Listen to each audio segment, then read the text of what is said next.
અમદાવાદમાં ગુંડાગર્દી કરતા પોલીસકર્મીનો વિડીયો સામે આવ્યો। પોલીસકર્મીએ એક મહિલાને લાફો ઝીકી દીધો। વાહન ચાલકને રોક્યા બાદ આ ઘટના બની ત્યારે પાલડી નજીક આવેલા અંજલિ 4 રસ્તાનો આ વિડીયો છે। મહિલાએ કંઈક કહેતા પોલીસકર્મી ઉશ્કેરાઈ ગયો અને બેફામ પોલીસકર્મીએ મહિલાને તમાચો મારી દીધો। साथी कर्मी द्वारा रोकवा छतां पण आ जे पोलीसकर्मी छे ते दादागिरी करतो हतो। हाथमां लाकड़ी पकड़ीने पोलीसकर्मी डरावतो पण केमेरामां कैद थयो छे। बीजुं जे दृश्य छे ते सूरतनुं छे, एक दृश्य अमदावादनुं छे।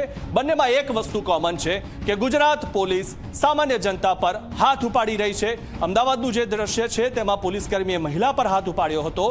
सूरतनुं दृश्य छे तेमां जे पोलीस વેપારીને સમજાવવાની જગ્યાએ તેને માર મારતી દેખાઈ રહી છે।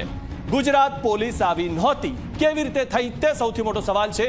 ગુજરાત પોલીસ આ રીતે લોકોને સાથે મારામારી નહોતી કરતી, સામાન્ય જનતા પર હાથ નહોતી ઉપાડતી। કેમ આવી થઈ છે ગુજરાત પોલીસ તે બાબતે પણ સવાલ થઈ રહ્યો છે। અને આવા જે પોલીસ કર્મીઓ છે કે જે પોતાને બહુ મોટા ગુંડા સમજતા હોય તેમના પર એક્શન ક્યારે લેવાશે? આ દ્રશ્યો આપણી સામે છે।